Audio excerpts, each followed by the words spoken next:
అందమైన జీవితం కార్యక్రమానికి స్వాగతం. నమస్తే కళ్యాణ్ గారు. నమస్తే జయ గారు. కళ్యాణ్ గారు, డబ్బు సంపాదించాలి, అది కూడా ప్రాపర్ వేలో ఉంటే, ఏదంటారు చూసారా, మన కష్టమైతే ఎటు పోదని. నిజంగా ఇప్పుడు నేను తీసుకున్న స్టోరీ దానికి కరెక్ట్గా యాప్ట్ అవుతుందండి. డబ్బు సంపాదించాలి, చాలా ఈజీగా అది రెట్టింపు అయిపోవాలి. 100 200 అవ్వాలని కోరుకోవటం ఓకే, లేదా 1000 రూపాయలు అవ్వాలని కోరుకోవటం కొంతవరకు ఓకే. 100 10,000 అయిపోవాలని కోరుకోవటం, కుటుంబాన్ని రోడ్డుకి ఇచ్చి ఏమైపోయినా పర్వాలేదు, ఎట్లా ఉన్నా పర్వాలేదు, డబ్బు సంపాదించేస్తామనే ఊహల్లో బతుకుతూ జీవితాన్ని సర్వనాశనం చేసుకుంటున్నారండి ఈ రోజుల్లో యువత. Correct madam. అలాంటి ఒక కేసు ఇప్పుడు మన దాకా వచ్చారండి. లక్ష్మి అనే ఒక ఆవిడ మీతో మాట్లాడాలనేసి అడుగుతా ఉన్నారు. మరి ఒకసారి కాల్ చేసేస్తానండి, మాట్లాడదాం.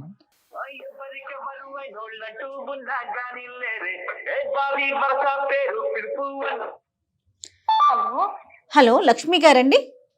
అవునండి, ఎవరు? నేను జయానండి, అందమైన జీవితం ప్రోగ్రామ్ నుంచి కాల్ చేస్తా ఉన్నాను.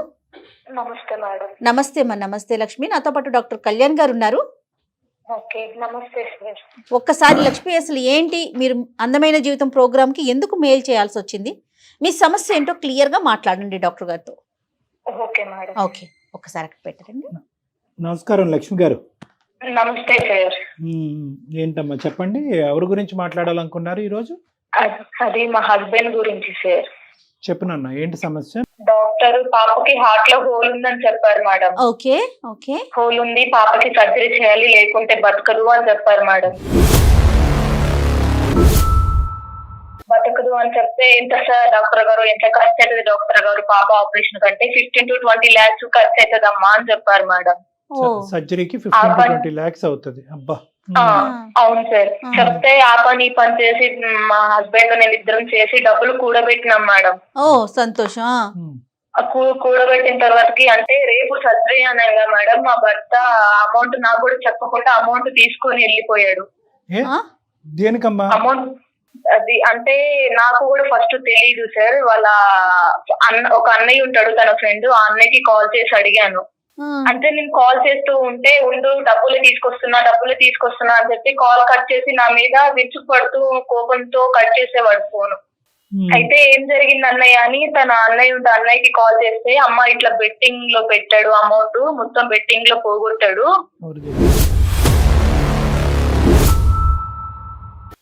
వేరే వాళ్ళ దగ్గర కూడా ఒక 10 lakhs అప్పు చేసి అవి కూడా పోగొట్టాడంట మేడం బెట్టింగ్ లో.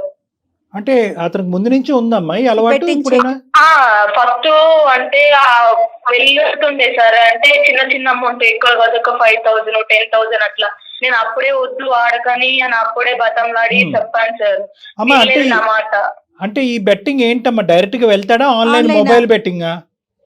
Online betting sir. Online betting.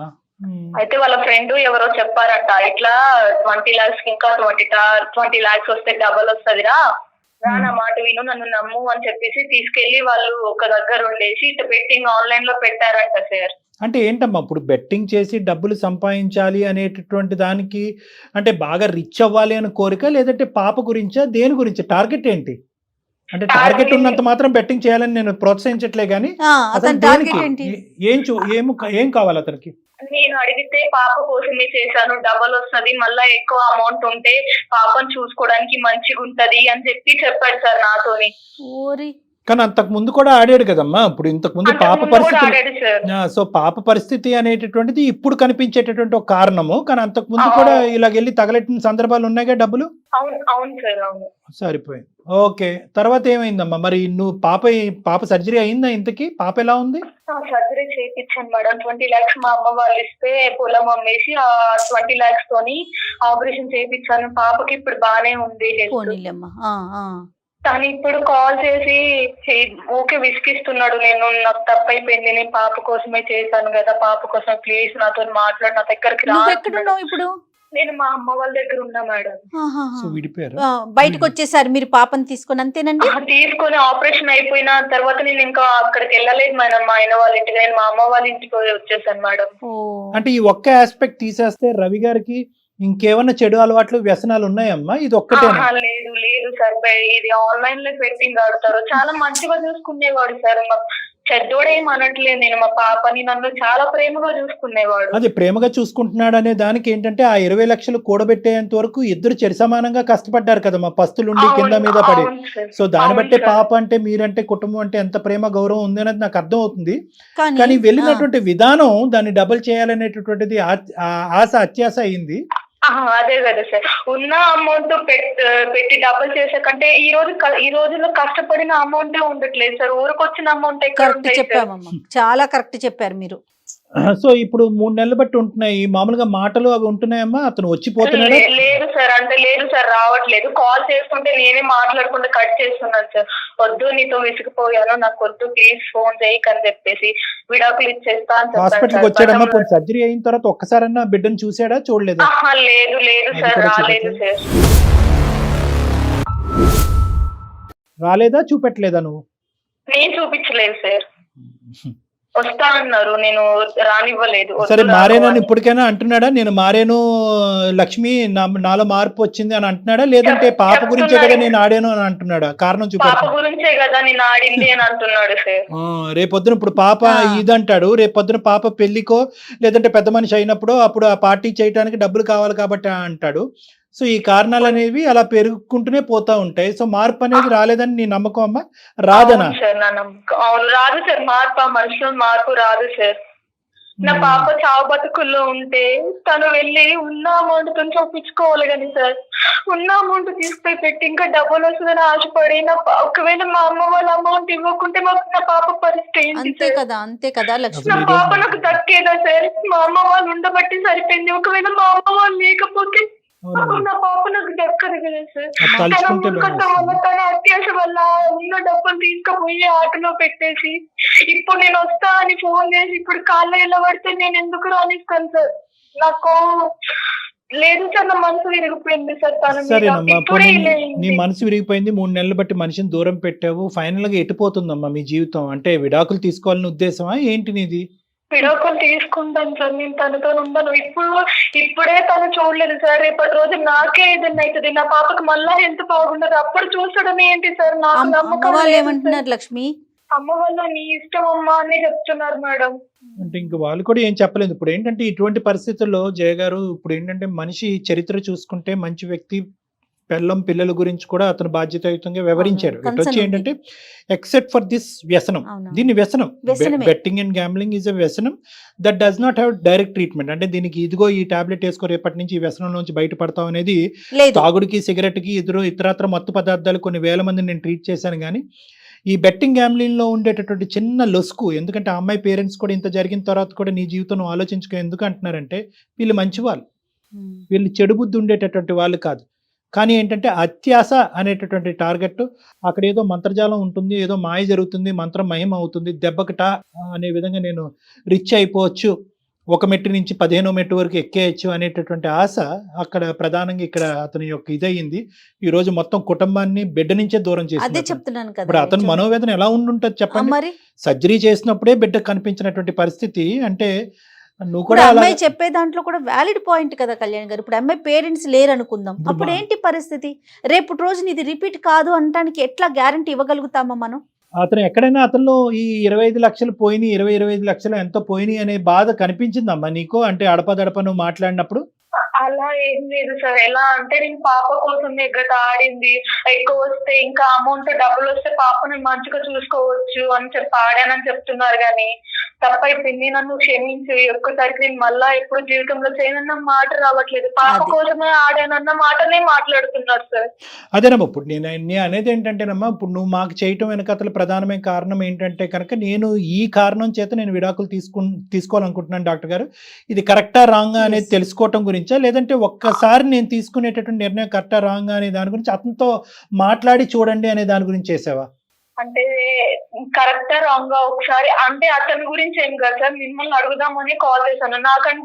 నాకైతే తను మీద నమ్మకం లేదు డాక్టర్ గారు. తను నాతో ఉంటాడు, మమ్మల్ని మంచిగా చూసుకుంటాడు, మళ్ళా బెట్టింగ్కి వెళ్ళకుండా ఉంటాడు అని చెప్పేసి నమ్మకం అయితే నాకు లేదు అతని మీద. అమ్మ ఒకటమ్మా, నేను ఇందాక కూడా మొదలు పెట్టినప్పుడు ఏంటంటే ఇది దీన్ని ఒక జబ్బు కింద వివరించాలి. ఆబ్వియస్లీ నువ్వు ఒక ప్రశ్న ఎదురుదాడిగా నాకు ఒక ప్రశ్న అడిగితే కనుక నేనేం సమాధానం చెప్పలేకపోవచ్చు. డాక్టర్ గారు మీరు ఇన్ని సలహా సూచనలు ఎప్పుడు ఇస్తున్నారు అంటే కనుక నా బిడ్డ నా చేతుల్లో ఈ రోజు ఉంది కాబట్టి మీరు ఇస్తున్నారు. ఒకప్పుడు నా బిడ్డ నాకు దక్కకపోయి ఉంటే కనుక ఇంకేమై ఉండేదని అడగచ్చు. కానీ ఈ రోజు నేను అనేది ఏంటంటే నీ బిడ్డ నీ చేతుల్లోనే ఉంది. అతను కాస్త డబ్బులు తీసుకెళ్ళి ఒక వ్యసనానికి బానిసయ్యి దాంట్లోంచి డబ్బులన్నీ కూడా సర్వనాశనం చేశాడు. కానీ ఇక్కడ ఎంతైనా కూడా అతనిలో కూడా ఒక ఒక ఒక సరైనటువంటి తండ్రి అంటే అతను కూడా ఎందుకు వెళ్ళాడు, ఏదో తాగుడుకో లేదంటే ఇంకో సిగరెట్టో లేదంటే ఇంకో వ్యసనాలకో పోలేదు. ఆ డబ్బులు సంపాదించి వచ్చేటటువంటి డబ్బుల ద్వారా బిడ్డకి సర్జరీ చేయాలన్నది. అంటే ఏంటంటే ఆలోచన కరెక్టే, విధానం కరెక్ట్ కాదు, హృదయం మంచిదే. నీ మాతృమూర్తిగా నువ్వెలా ఉన్నాయో ఒక పితృడు స్థానంలో అతను ఉండేటటువంటిది. ఇక్కడ ఏదో న్యాయం చేయాలి అని అనుకున్నావు, బిడ్డను కాపాడాలనుకున్నావు. పగలనక రాత్రనక పస్తులుంటూ కింద మీద పడుతూ నలుగుతూ ఈ విధంగా ఉండి ఒక రూపాయి సంపాదించుకోవటం ఏంటి, ఒకే దెబ్బతో ఇలా సంపాదించేద్దాం అనేటటువంటి ఆలోచన అతని మైండ్లో తన స్నేహితులు కానీ ఇంకోళ్ళు కానీ గట్టిగా నాటుంటారు. ఫైనల్గా అతను ఏమనుకున్నాడంటే గ్యాంబ్లింగ్ బెట్టింగ్ చేసే వాళ్ళు అందరూ ఇదే అనుకుంటారు, సార్ ఎవరి గురించి సార్, నా బిడ్డ గురించే కదా, ఎవరి గురించి సార్, నా భార్య గురించే సార్ అంటారు. కానీ ఎప్పుడు కూడా అక్కడ గెలిచినటువంటి దాఖలాలు ఎక్కువ ఉండవు. ఇంకాస్త ఏంటంటే ఒక 100 రెట్లు అప్పులు పాలయ్యి ఇల్లు గొల్లయ్యి మొత్తం అంతా ఆస్తులు గీస్తులు అమ్ముకునే పరిస్థితి వస్తుంది మరి. సో ఇక్కడ కూడా అదే పరిస్థితి. కానీ నేనేమంటున్నానంటేనమ్మా, ఇప్పటికీ అతను ఒప్పుకోవట్లేదు అనేది ఒక నిజమైతే కనుక, ఎందుకు అంటే కనుక అతను చేసేటటువంటి కారణం ఇక్కడ బలంగా చూపెడుతున్నారు, నా బిడ్డ గురించే కదా అని చెప్పి. ఇది ఒక వ్యసనం. ఇది ఎంత కాదనుకున్నా కూడా వ్యక్తిత్వపరమైనటువంటి లోపం కాదు, ఇది ఒక వ్యసనం, ఇది ఒక వ్యాధి. దానికి సంబంధించినటువంటి ట్రీట్మెంట్ ఇస్తే కనుక మిగతా ఏ అంశాన్ని నువ్వు ఇక్కడ పరిగణలోకి తీసుకున్నా కూడా అన్ని అంశాల్లో కూడా మా ఆయన కరెక్టేనండి చాలా రెస్పాన్సిబుల్ అని అంటున్నాం. అంటే 99% కరెక్ట్గా ఉన్న వ్యక్తి 1% బ్యాడ్గా ఉన్నాడు. ఎటొచ్చి ఏంటంటే ఈ 1% నువ్వు ఎందుకు యాక్సెప్ట్ చేయలేకపోతున్నావు అంటే కనుక ఒక కళ నీ కాన్స్టెంట్గా నీ బ్రెయిన్లో తిరుగుతుంది. అంటే సరైనటువంటి సమయంలో నాకు కావాల్సినటువంటి డబ్బులు రాకపోతే కనుక బిడ్డ లేనటువంటి తల్లిగా నేను ఉండిపోయి ఉండేదాన్ని కదా, చేజేట్లలో నా బిడ్డను పోగొట్టుకునే దానిగా ఉండిపోతాను అనే కళ నీ వెనకాతల తిరగటం వల్ల ఈరోజు ఆ పరిస్థితి కాస్త నీ భర్త మొహంలో కనిపించడం వల్ల అతను నీ ఇంటి దరిదాపుల్లోకి తీసుకురాలేకపోతున్నావు. అంతే కదమ్మా. కానీ నేనేమంటానంటేనమ్మా, ఈరోజు అతనికి తగలవలసినటువంటి బాధ ఓకే, పశ్చాత్తాపం పొందట్లేదు ఇప్పటికీ కూడా బిడ్డ గురించే అంటే కనుక అది నిజమే, బిడ్డ గురించే పోయాడు. ఆ డబ్బులు తీసుకెళ్ళి ఒకప్పుడు గెలిచుంటే కనుక ఆ డబ్బులతో మీ కష్టం బిడ్డ కష్టం పైకి ఎత్తేద్దాం అనేటటువంటి ఉద్దేశంతో వెళ్ళాడు కాబట్టి అతను అనేటటువంటి మాటలో ఎటువంటి అవాస్తవం లేదు. కానీ ఒక 3 నుంచి 6 నెలల వరకు సర్జరీ అయినటువంటి బిడ్డను హాస్పిటల్లో కూడా చూడకుండా, ఆ బిడ్డ మొహం కూడా చూడకుండా, బిడ్డను దరిదాపుల్లోకి రాకుండా నువ్వు దూరం పెట్టా చూడు, అతనికి సరైనటువంటి పనిష్మెంట్ ఆల్రెడీ తగిలింది అన్నట్టుగా నాకు అనిపిస్తుంది. అంటే నేను ఏ నిర్ణయం తీసుకోమనట్లేదు, ఫైనల్గా నీ నిర్ణయం నీదే. నేనేమంటానంటే ఒక్కసారి అతనితో మాట్లాడి ఈ వ్యసనం నుంచి అతన్ని బయటకు తీసుకొచ్చేటటువంటి మార్గం ఏమన్నా ఉంటుందా అనేది ఒకసారి మనం అసెస్ చేసుకుందాం. ఎందుకంటే రేపొద్దున ఆ బిడ్డ పెద్దది అవుతుంది, అమ్మ నాన్న ఎందుకు వదిలేసావమ్మా అని నిన్ను అడుగుతుంది.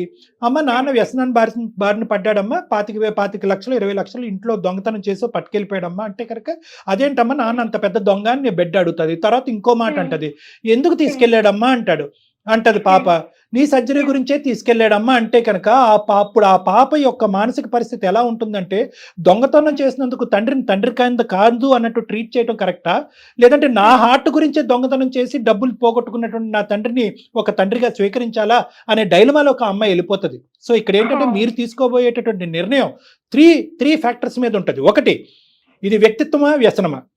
నెంబర్ 2, ఈ వ్యసనంకి ఏమైనా ట్రీట్మెంట్ ఉందా, నాగోటి వాళ్ళు దీన్ని ఏమైనా ట్రీట్ చేయగలరా. నెంబర్ 2.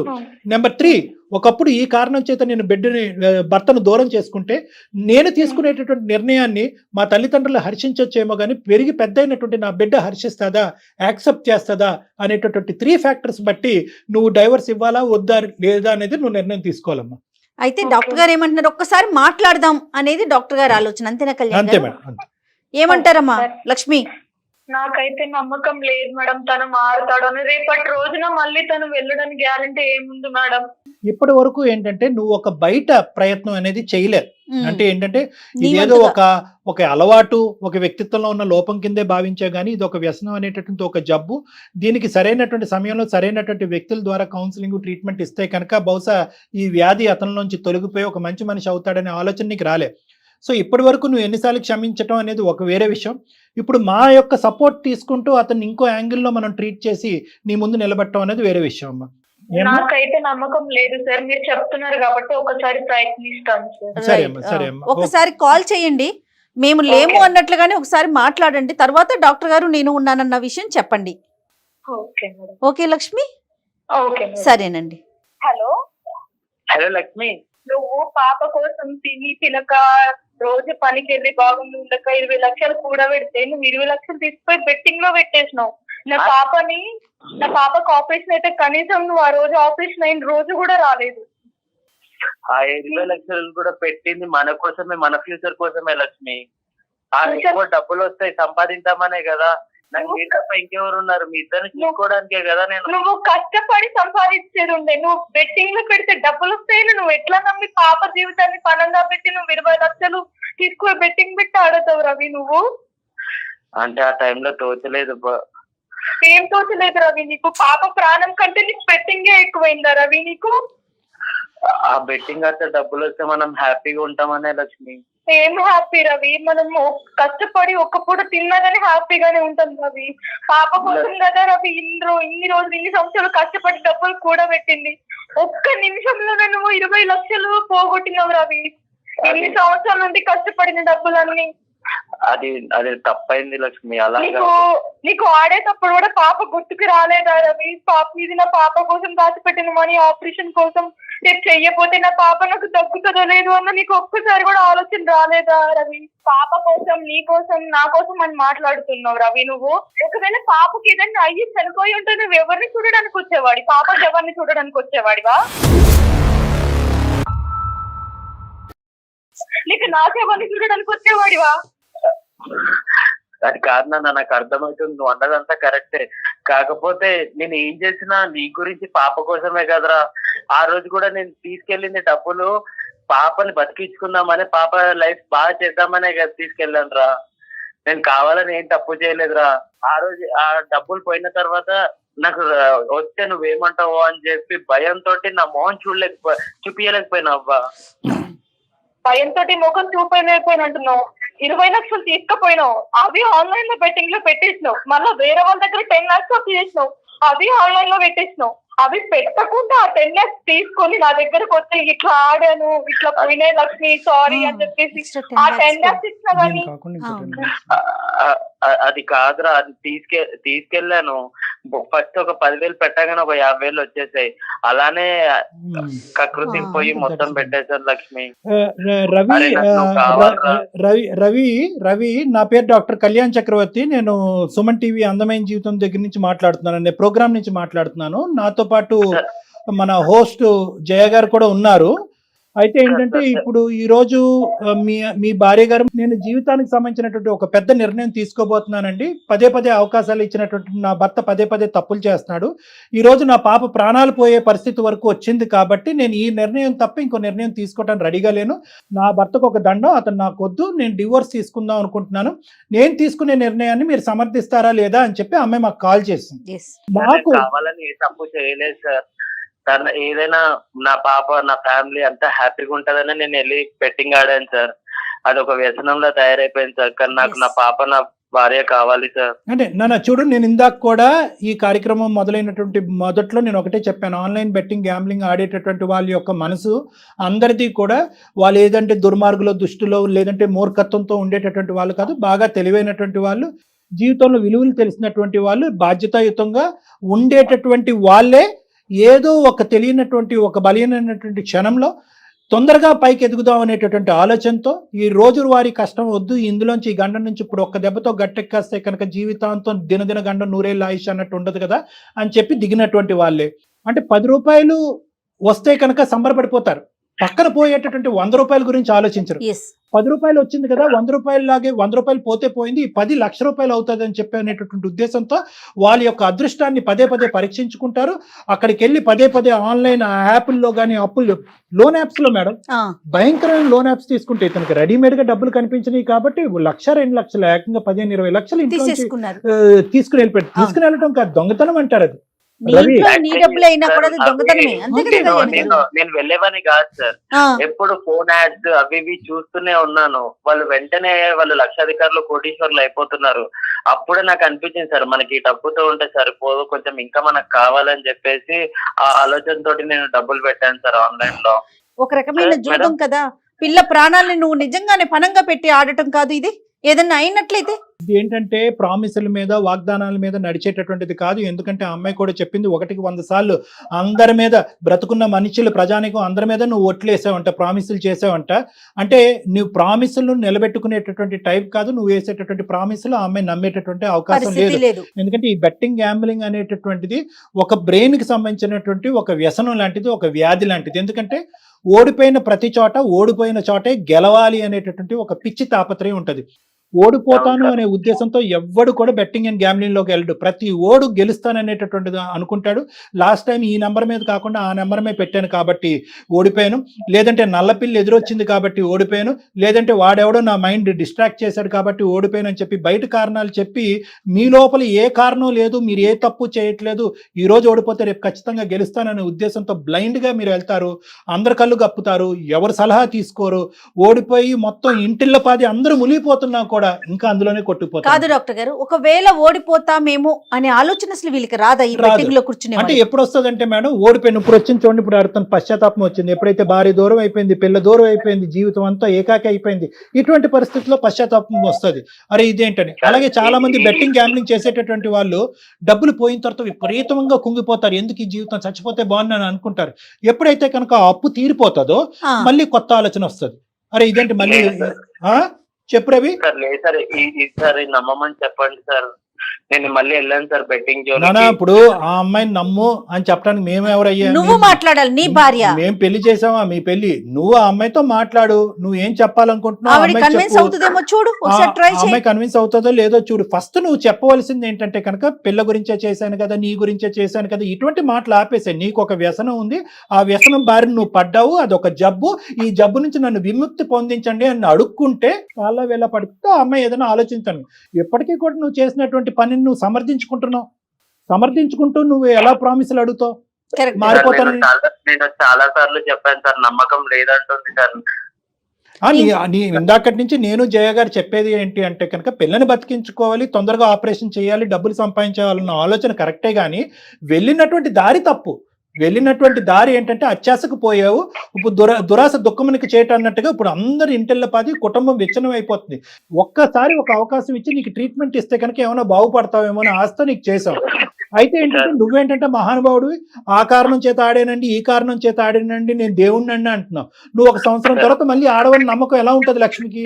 కానీ నేను ఆడాను సార్, అది నా ఫ్రెండ్ కి నేను చెప్తే ఇందులో పెడితే డబ్బులు ఎక్కువ వస్తాయని చెప్పి. సరే మాకు చెప్పడం కాదు, నువ్వు లక్ష్మితో మాట్లాడండి ఒకసారి. నువ్వు లక్ష్మితో మాట్లాడయ్యా.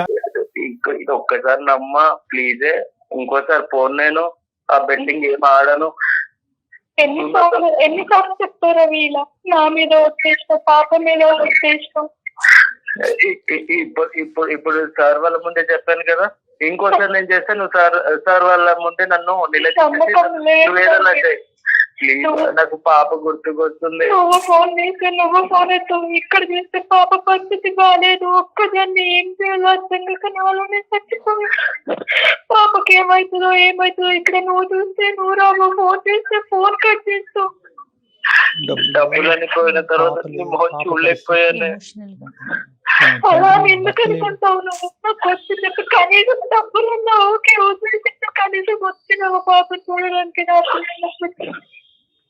ఆపరేషన్ చేసినప్పుడు కూడా రాకుండా ఫోన్ చేసిన తర్వాత నాకు నేను చూడాలనిపిస్తుంది, పాప చూడాలనిపిస్తుంది.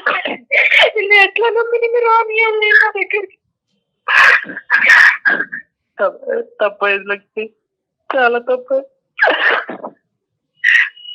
నాకు నమ్మకం లేదు నీ మీద. నాకు పాప బాగా గుర్తుకొస్తుంది సార్, ప్లీజ్ సార్ మీరే ఏదో ఒకటి చెప్పేయండి సార్ లక్ష్మి చేత. లక్ష్మి, చెప్పండి. నేను ఈ కేసు డైరెక్ట్ గా టేకప్ చేస్తాను నాన్న, ఒక్క నిమిషం నా మాట విను. కొంతమంది అయితే గంట కొడితే వారానికి ఒకసారి గోవా వెళ్ళి అక్కడ కెసినోళ్ళు షిప్పుల్లో ఆడుతూ ఉంటారు ఒక బ్యాచ్. ఇక్కడ చూస్తే ఇక్కడ ఇంట్లో చూస్తే అడుగు తింటా ఉంటారు, అక్కడ ఎక్కడో అప్పు తీసుకుని వెళ్ళి కెసినోలు అక్కడెక్కడో ఆడుతూ ఉంటారు. ఇలాంటి బ్యాచ్లు అన్ని మన దగ్గరకు వస్తూ ఉంటాయి. నీలాంటి ఆడపిల్లలు ఎంతో మంది వెళ్ళి కన్నీరు మున్నీరు అయ్యి ఇక్కడ ఏడుస్తూ ఉంటారు నా దగ్గర. నీది కూడా ఒక ప్రత్యేకమైనటువంటి కేసుగా నేను టేకప్ చేస్తాను. ఈ వ్యసనం నుంచి అతను 110% నేను బయటకు వేస్తాను కౌన్సిలింగ్ ట్రీట్మెంట్ ద్వారా. ఈ ఒక్కసారికి నమ్మి అతనికి అవకాశం ఇవ్వమ్మా. నీ గురించి నా గురించి జయ మేడం గురించి కాదు, నీ బిడ్డ గురించి. బిడ్డకి తండ్రి కావాలి కాబట్టి. ఇప్పటి వరకు మేము మాట్లాడే ప్రతి కేసుకు సంబంధించి డాక్టర్ గారు ప్రయత్నిద్దాము అంటారు, కానీ ఫస్ట్ టైం చెప్తున్నారు 100% నేనున్నాను అనేసి. ఒక్కసారి నువ్వు డాక్టర్ గారి మీద ఉన్న నమ్మకంతో, సుమన్ టీవీ మీద ఉన్న ఒక గౌరవంతో ఒక్కసారి ఆలోచించు తల్లి. ఆ పిల్ల భవిష్యత్తు కోసం రేపొద్దున. నాకైతే ఇక్కడ కూడా నమ్మకం కలగట్లేదు సార్. కరెక్టే, నువ్వు అనుకోవటం తప్పు కాదు. ఒకసారి నేను ఛాన్స్ ఇస్తాను సార్. ఎందుకంటే ఈ లోపల కూడా రవి గురించి ఒక పాప కావాలి, నువ్వు కావాలరా ప్లీజ్ లక్ష్మి అంటే అతని పరిస్థితి కూడా ఒకసారి ఆలోచించమ్మా. సర్జరీ అయిన దగ్గర నుంచి ఒక్కసారి కూడా పాప చూడలేదు. అతనికి కావాల్సినటువంటి భయంకరమైన పనిష్మెంట్ ఆల్రెడీ అనుభవిస్తున్నాడు. అతను భయంకరమైన పనిష్మెంట్ అనుభవిస్తున్నాడు. అవునవును కరెక్ట్ కరెక్ట్. లక్ష్మి నేను తప్పు చేశాను, నేను ఒప్పుకుంటున్నానే, ప్లీజ్ తను రానివే పాప దగ్గరికి. బాబు రాగాని ఇంకేమైనా అప్పులు ఉన్నాయా అది చెప్పు ముందు. ఇంకేమైనా నువ్వు రావటమే కాకుండా అప్పుల బ్యాగేజ్ కూడా ఏమైనా తీసుకొస్తావా? బయట ఒక 10 లక్షలు అప్ప ఇది ఒకటి చేశాను సార్, అది నేను ఎలా అయినా తీర్చుకుంటాను సార్. లక్ష్మి నా పక్కన ఉంటే చాలు సార్. పక్కన ఉంటే మళ్ళీ బెట్టింగ్ ఆడతావు? లేదు సార్, ఇప్పుడు వెళ్ళాను సార్ నేను బెట్టింగ్ కి.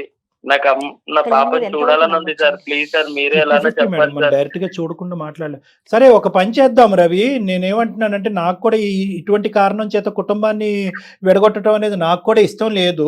ఓకే, ఎందుకంటే కనుక ఇంతకంటే భయంకరమైనటువంటి పరిస్థితిలో ఉన్నటువంటి వాళ్ళని కూడా ఒక కౌన్సిలింగ్ ట్రీట్మెంట్ ద్వారా గాడిలో పెట్టినటువంటి అనుభవం నాకు ఉంది కాబట్టి నీ సైడ్ కూడా నాకు నమ్మకం పోలేదు. ఎందుకంటే ప్రధానంగా రెండు, ఎందుకంటే యూజువల్ గా మేడం ఈ బెట్టింగ్ గ్యాంబ్లింగ్ ఉండేటటువంటి వాళ్ళకి ఇతరత్ర వ్యసనాలు కూడా ఉంటాయి. అంటే తాగుడు కానీ, ఇతనికి ఏంటంటే అవి లేవు అని అంది కాబట్టి అది ఒక పాజిటివ్ పాయింట్. రెండోది ఏంటంటే ఇతనికి తగలవలసిన దెబ్బ ఆల్రెడీ తగిలింది. బిడ్డ బతుకుతుందా చనిపోతుందా, సర్జరీ ఎక్కడో అవుతుంది, ఆపరేషన్ ముందు బిడ్డను చూడలేదు, ఆపరేషన్ తర్వాత బిడ్డను చూడలేదు, ఆపరేషన్ అయిన 3 నెలల తర్వాత బిడ్డను చూడలేదు. ఇదే కళ బహుశా జీవితాంతం ఉంటే కనుక అతని పరిస్థితి ఏంటి అనేటటువంటి అతనికి ఇప్పుడు బాగా చురకు అంటుకుంది. సో అది ఒకటి. రెండోది. మూడోది ఏంటంటే కనుక చాలా ముఖ్యమైనటువంటి అంశము, స్టార్టింగ్ లో బిడ్డ గురించి అనేటటువంటి అన్న ఈ వ్యక్తి ఈ రోజు ఇది ఒక వ్యసనం సార్, నాకు ట్రీట్మెంట్ ఇవ్వండి, నేను మీ దగ్గరికి వస్తాను, భార్య పిల్లలు. సో ఈ 3 కారణాలు ఉన్నాయి కాబట్టి లక్ష్మి బహుశా ఇతను మారటానికి చాలా అవకాశాలు ఉన్నాయి అనేటటువంటిది ఒక నమ్మకం. ఇది ఒక ఆఖరి అవకాశం. నేను కౌన్సిలింగ్ ట్రీట్మెంట్ ఇచ్చిన తర్వాత ఇప్పుడు చేసినటువంటి దాంట్లో 0.1% తప్పు చేసినా కూడా నువ్వు ఇప్పుడు మా కాల్ కలపక ముందు తీసుకున్నటువంటి నిర్ణయాన్ని మేమందరం మూకుమ్మడిగా అందరూ సమర్థిస్తాం, మేమందరం నీ వెన్నంటూ ఉంటాం. కానీ ఒక్క అవకాశం ఇవ్వు లక్ష్మి పాపం అతనికి. సార్ నేను హాస్పిటల్ కి ఎందుకు రాలేదంటే సార్, ఆ టైంకి నా దగ్గర డబ్బులన్నీ పోయినాయి సార్. నా మొహన్ నా భార్యకి చూపించలేకపోయాను సార్, అందుకే రాలేదు సార్. ఇప్పటికైనా పశ్చాత్తాపడుతున్నారా మీరు? పిల్ల కోసం చేశాను, భార్య కోసం చేశాను, అప్పులు తీర్చడం కోసం చేశాను కాదు, ఇప్పటికైనా అది తప్పు అనే ఆలోచన వచ్చిందా? నన్ను క్షమించమని అడుగుతున్నాను మేడం. నీకు కాదమ్మా రవి, మీరు చేసిన పని తప్పు అనే ఆలోచన వచ్చిందా? అదే అడుగుతున్నా నేను డాక్టర్ గారు. తప్పే మేడం, అది ఒకటే చెప్తాను, లక్షాధికారిని అయిపోతాను.